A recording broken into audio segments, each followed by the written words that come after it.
My name is Maria, and this is my story. It is a story about love, loss, hope, and finding home again. It begins many years ago in a small village by the sea. I was born in a house with blue doors and white walls. My mother loved flowers, and our garden was always full of colors. Red roses, yellow sunflowers, and purple violets grew everywhere. My father was a fisherman. Every morning, he went to the sea before the sun came up. Every evening, he came home with fish for dinner. I had one brother, Carlos. He was 3 years older than me. We played together every day. We ran on the beach. We climbed trees. We collected shells and made pictures with them. Life was simple and beautiful. But when I was 10 years old, everything changed. One terrible night, a big storm came. The wind was so strong, it broke our windows. The rain was so heavy, we could not see anything. My father was at sea. He never came home. My mother cried for many days. Carlos became quiet and sad. I did not understand why God took our father away. I was angry. I was scared. Our beautiful life was broken. After my father died, we had no money. My mother had to work in the fish market. She worked from early morning until late at night. Her hands became red and rough from the cold fish and ice. Carlos had to leave school. He started working on another man's fishing boat. I wanted to help too, but my mother said no. She said I must stay in school. She said education was my only chance for a better life. I studied hard. I wanted to make my mother proud. I wanted to give her a better life one day. But it was difficult. I was always tired. At night, I helped my mother clean and cook. I washed our clothes in cold water. I had no time for friends or play. When I was 16, my mother got sick. She coughed all the time. She became thin and weak. We took her to the doctor, but the doctor said she needed expensive medicine. We had no money for expensive medicine. Carlos and I worked more hours, but it was not enough. One day, a woman came to our village. Her name was Mrs. Rodriguez. She wore expensive clothes and gold jewelry. She talked to many families. She said she could help young people find good jobs in the city. She said they could send money home to help their families. I wanted to go. I wanted to save my mother. But Carlos said no. He said it was dangerous. He said Mrs. Rodriguez was not a good woman. But I did not listen. I was young and desperate. I thought I knew everything. One night, I left a note for my mother and Carlos. I took my small bag with a few clothes and left with Mrs. Rodriguez. That was the biggest mistake of my life. Mrs. Rodriguez took me and 5 other girls to the city. It was my first time leaving the village. I was excited and scared at the same time. The city was huge. There were tall buildings everywhere. So many cars. So many people. Everything moved so fast. But Mrs. Rodriguez did not take us to a good job. She took us to a big house where a man with cold eyes was waiting. His name was Mr. Santos. He looked at us like we were not people. He looked at us like we were things. They locked us in a room. They took our identity cards. They said we owed them money for the trip. They said we had to work until we paid them back. But the amount was so big, it was impossible to pay. I was so scared. I cried every night. I wanted my mother. I wanted Carlos. I wanted to go home. But there was no way out. The doors were always locked. There were men watching us all the time. We had to work in a factory. We made clothes for rich people in other countries. We worked 16 hours every day. We got very little food. We slept on the floor in a small, dirty room. If we were too slow, they hit us. If we complained, they did not give us food. I met a girl named Rosa. She was 17, just 1 year older than me. She had been there for 2 years. She told me to be strong. She told me to never give up hope. She said one day we would be free. Rosa became my friend. In that terrible place, she was the only light in the darkness. We shared our food. We told each other stories about our families. We dreamed about the day we would go home. But one day, Rosa got sick. She had a high fever. She could not stand up. I begged the guards to take her to a doctor. They said no. They said she was lazy. They said if she did not work, she would not eat. Rosa died 3 days later. She died on the dirty floor, holding my hand. She was only 17 years old. She never saw her family again. I cried until I had no more tears. I felt so angry, so helpless. I wanted to die too. But then I remembered my mother. I remembered Carlos. I remembered Rosa's words. Never give up hope. I decided I would survive. I would escape. I would live for Rosa, for my family, for myself. I started to watch everything carefully. I learned the guards' routines. I learned when they changed shifts. I learned which doors were sometimes left unlocked for a few seconds. I waited for the right moment. That moment came 6 months later. One night, there was a fire in the kitchen. Everyone was running and shouting. In the chaos, I saw my chance. A door was open. I ran. I ran faster than I had ever run in my life. I ran through dark streets. I did not know where I was going. I just ran. I ran until my legs could not carry me anymore. I collapsed in a small park. It was the middle of the night. I was free, but I was lost. I had no money, no phone, no identity card. I did not even know where I was. I slept on a bench that night. When the sun came up, I was cold and hungry. I walked through the streets, looking for help. But people looked away. They did not want to see me. I was dirty and dressed in old clothes. They thought I was trouble. I went to a police station. I told them my story. But I had no proof. I had no papers. The police did not believe me. They thought I was lying. They told me to leave. I felt so alone. I had escaped from one nightmare, but now I was in another. I had nowhere to go. No one to help me. I sat on the street and cried. Then an old woman stopped. She looked at me with kind eyes. She asked me if I was okay. I told her I was hungry.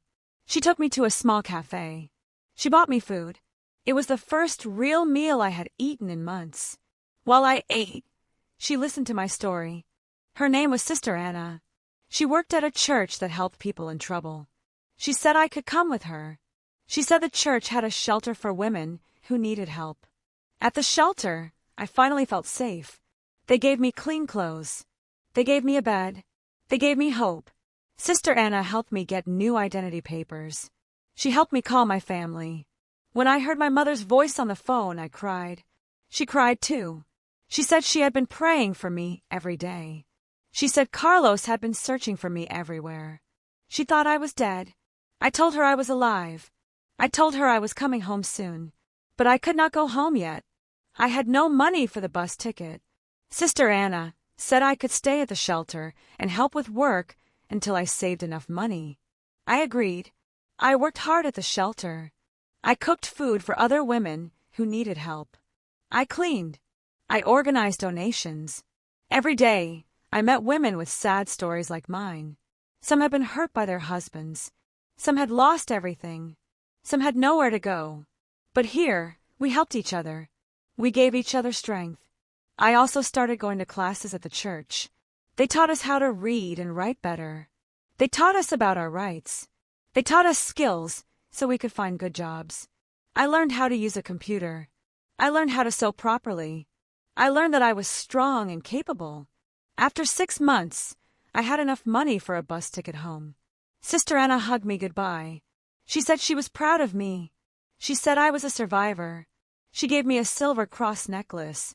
She said it would protect me. The bus ride home took 12 hours. I looked out the window the whole time. I watched the city disappear. I watched the mountains and fields appear. With every kilometer, I felt closer to my heart. When the bus arrived at my village, my hands were shaking. I got off the bus and saw him. Carlos, my brother. He looked older. He had a beard now, but his eyes were the same. We ran to each other. We hugged and cried. He held me so tight, like he would never let me go again. He kept saying, "You're alive. You're really alive." We walked home together. He told me about everything that had happened. He said my mother's health had improved a little. He said he had been to the police many times to report me missing. He said he had never given up hope. When I saw our house with the blue doors, my heart felt like it would explode. My mother was sitting in the garden, the same garden with roses and sunflowers. When she saw me, She stood up slowly. Her face was thin and pale, but her smile was bright. "My daughter," she whispered. "My daughter has come home." We held each other for a long time. She touched my face like she could not believe I was real. She cried tears of joy. I cried too. I was finally home. But coming home was not the end of my problems. I had terrible nightmares every night. I woke up screaming. I was afraid of loud noises. I was afraid of closed doors. I jumped when people touched me. My body was home, but my mind was still trapped in that terrible place. My mother was worried. Carlos was worried. They did not know how to help me. There was no psychologist in our village. There was no one who understood trauma. I tried to be normal. I helped my mother in the house. I went to the market, but I felt empty inside. I felt broken. I had survived, but I had lost something important.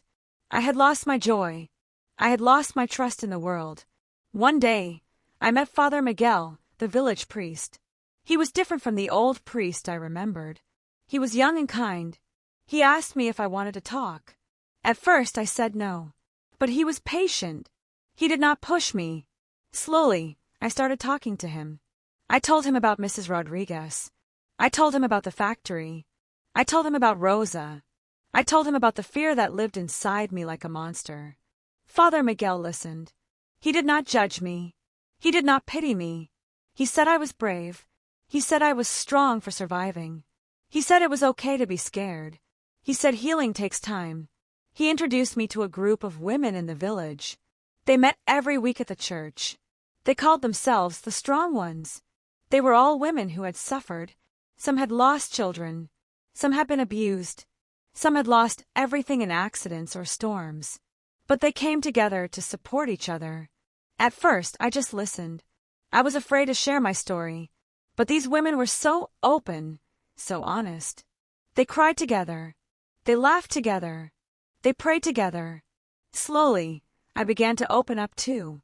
I told them my story, every painful detail. When I finished, they did not look at me with pity. They looked at me with understanding and respect. One woman, named Elena, took my hand. She said, "You are not alone anymore. We are your sisters now." Being part of the Strong Ones changed me. I learned that I was not weak because I was hurt. I learned that asking for help was not shameful. I learned that talking about pain made it smaller. Week by week, the nightmares became less frequent. The fear became less intense. The emptiness started to fill with something new, hope. I also started helping Father Miguel with his work. He had started a program to warn young girls about people like Mrs. Rodriguez. He wanted to stop what happened to me from happening to others. I joined him. I went to schools. I told my story to teenagers. I warned them about false promises. I told them how to recognize danger. It was hard to tell my story over and over, but it was also healing. Every time I spoke, I felt stronger. Every time I saw a young girl understand the danger, I felt like I was saving her. I felt like Rosa's death meant something. I felt like my suffering had purpose. 2 years passed. I was 20 years old now. My mother's health was stable. Carlos had his own fishing boat now.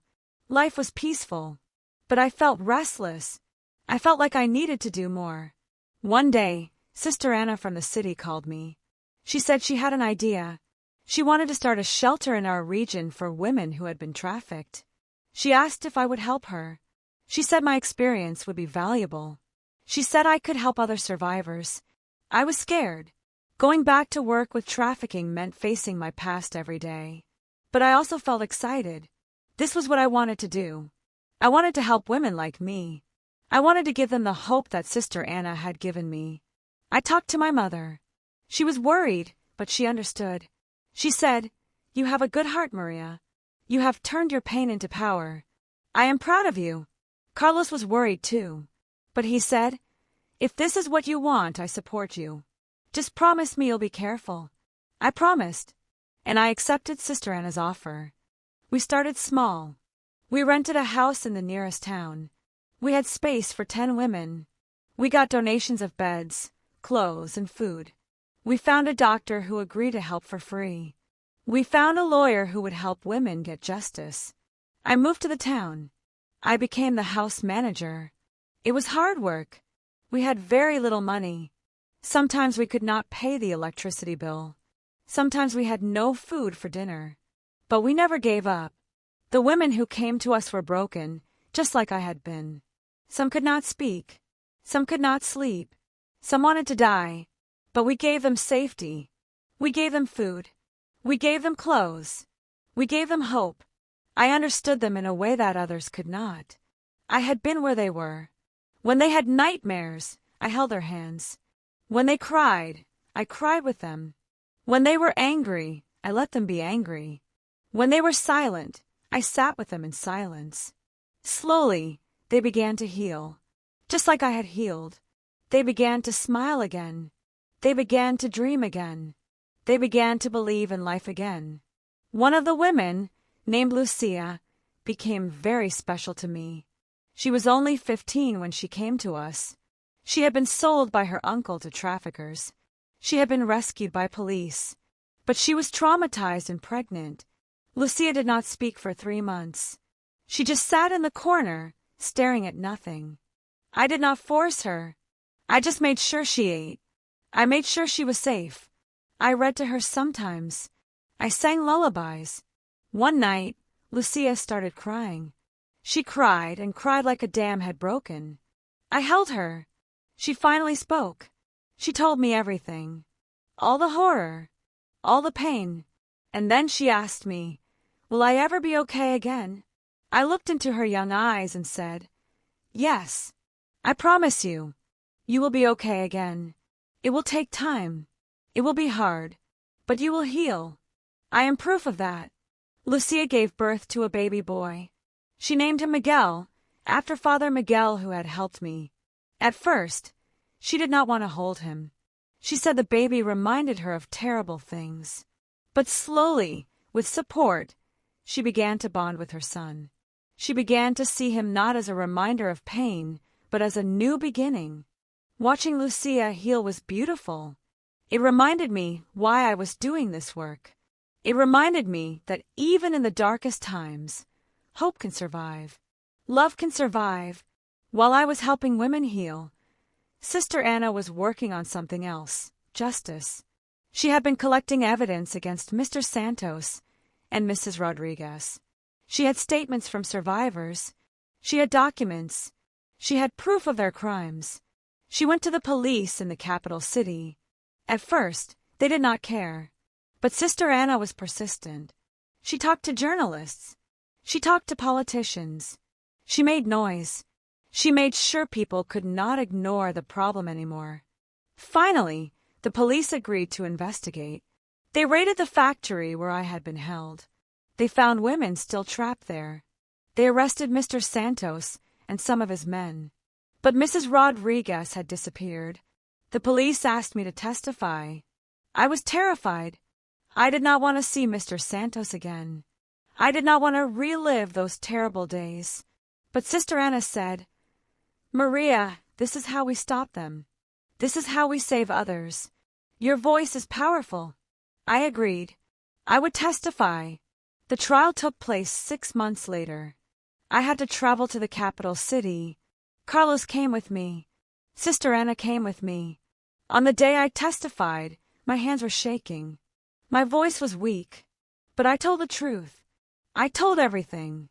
Mr. Santos sat there, staring at me with those same cold eyes. But this time I was not afraid.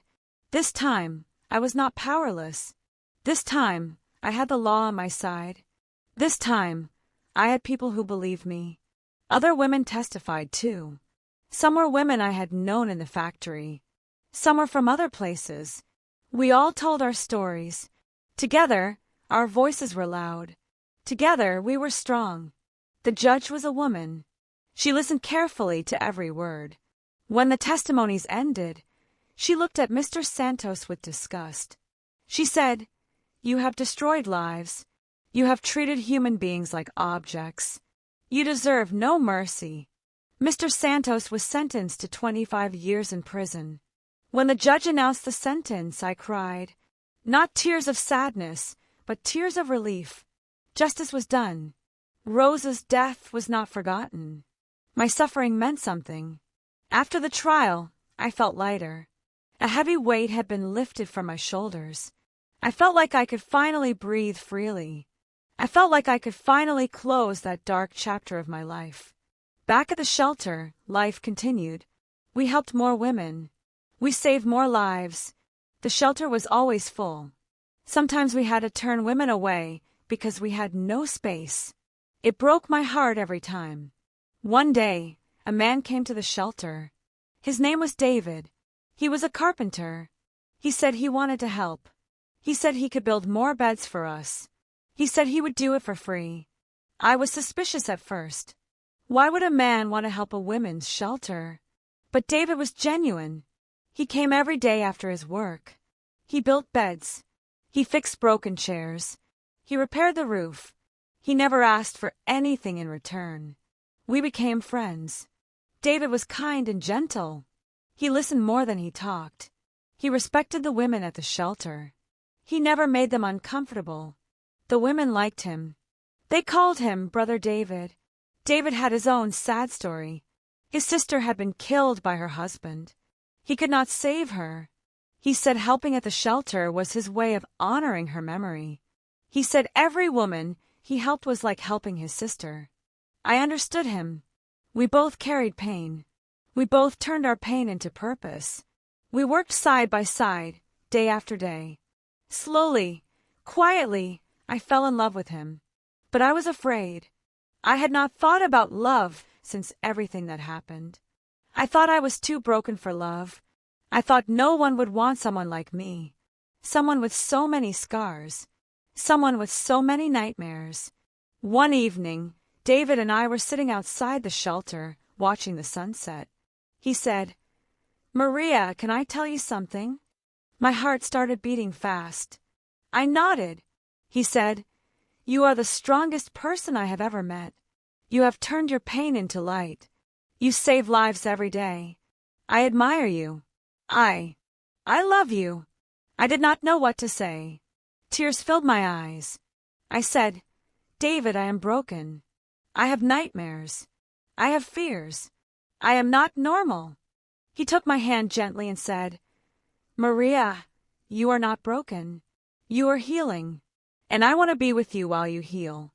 I want to be with you always." That night, I cried for a long time. But these were good tears. Happy tears. I had never thought I deserved love.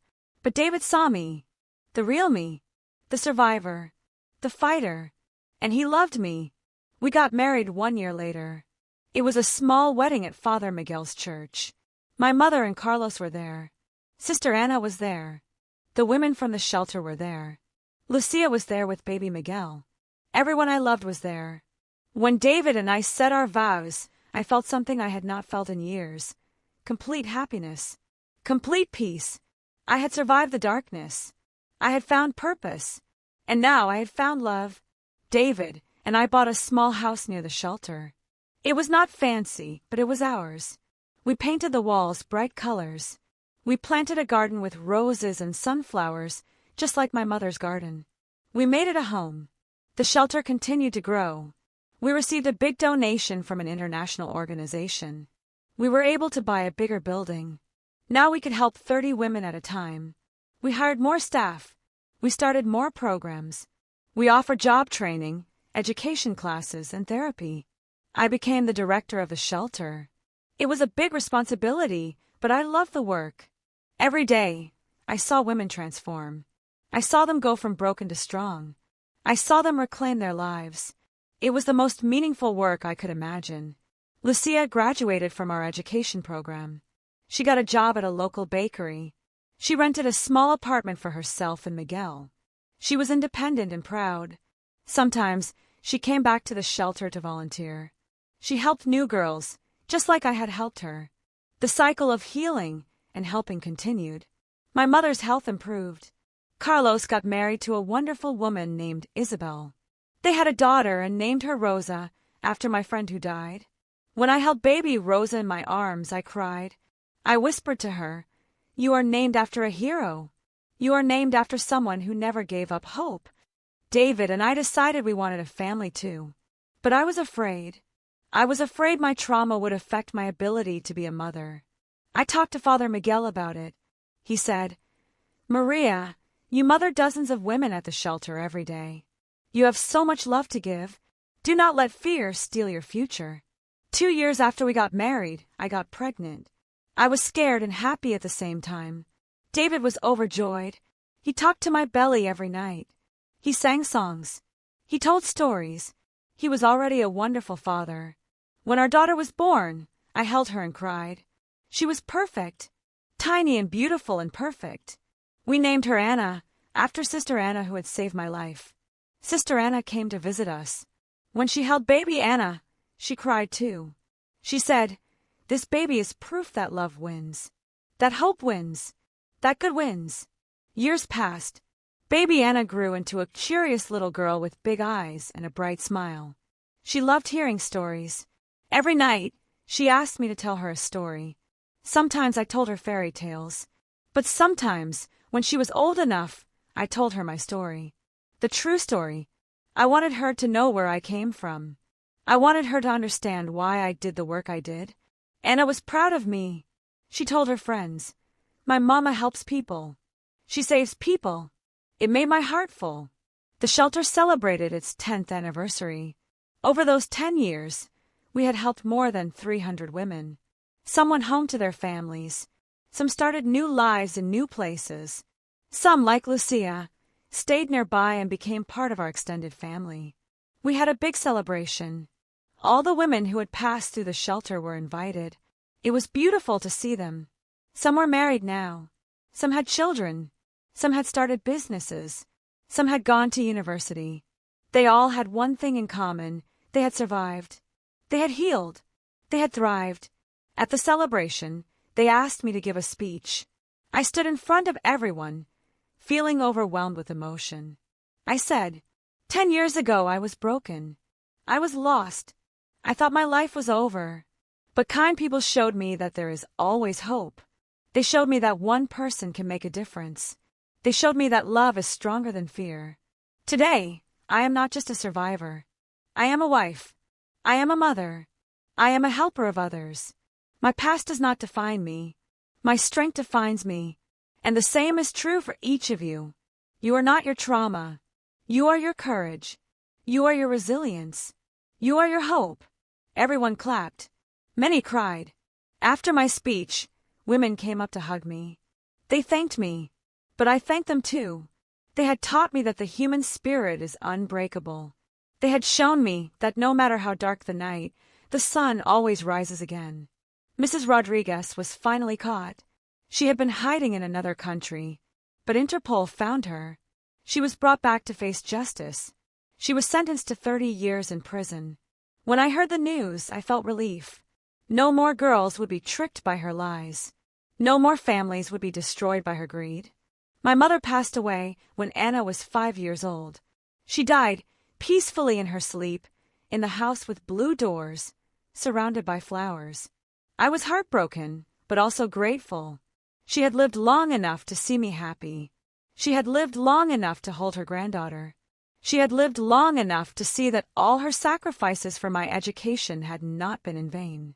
At her funeral, I said, "My mother was the strongest woman I ever knew. She lost her husband, but she did not give up. She worked until her hands bled to give me a chance. Everything I am because of her. Carlos and I inherited the house. We decided to keep it in the family. Isabel and Carlos live there with their 3 children now. The garden still bloomed with roses and sunflowers. The blue doors still welcomed family home. The shelter continued to grow. We opened a second location in the city where Sister Anna lived. We started a scholarship program for survivors who wanted to go to university. We started a business program that helped women start their own small companies. We were making a real difference in the world. David continued to be my partner in everything.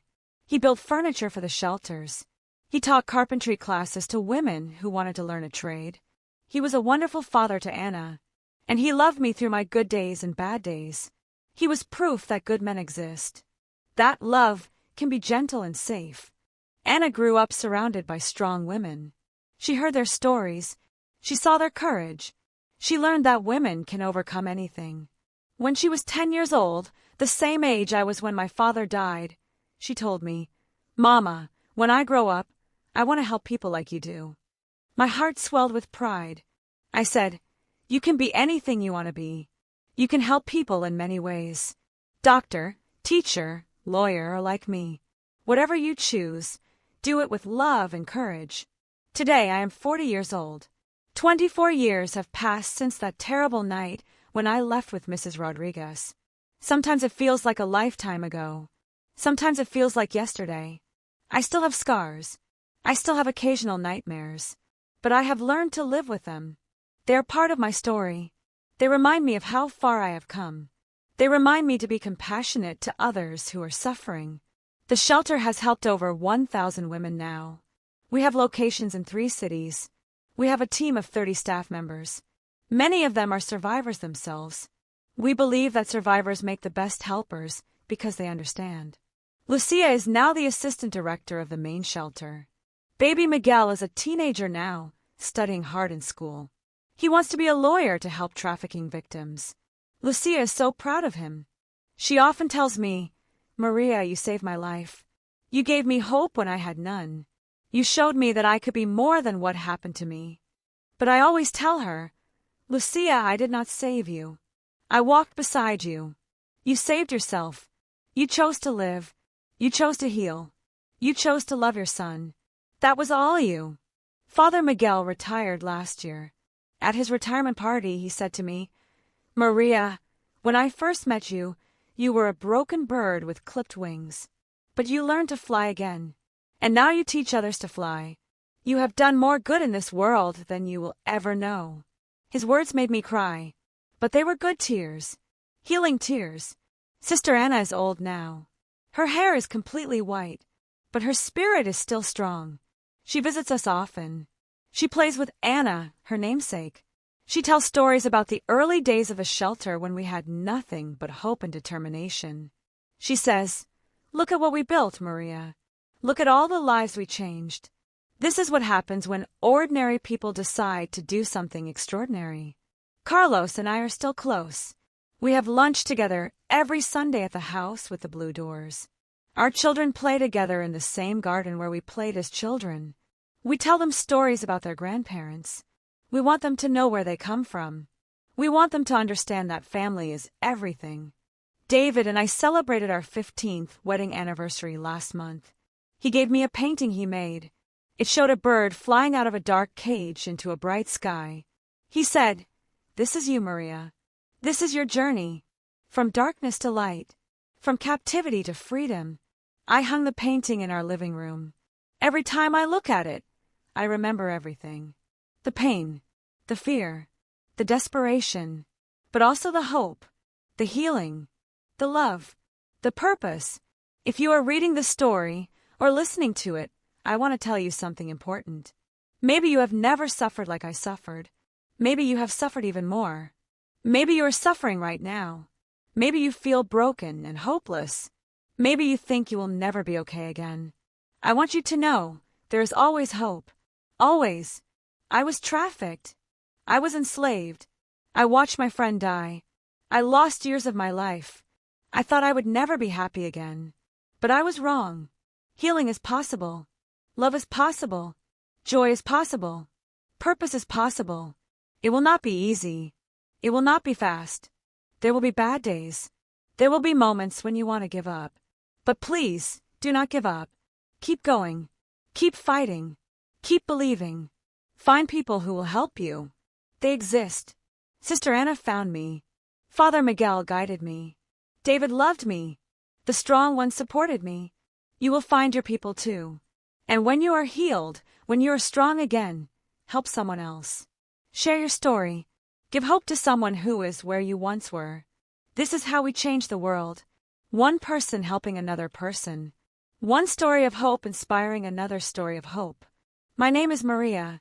I am a survivor. I am a fighter. I am a wife. I am a mother. I am a helper of others. I am living proof that the human spirit cannot be broken.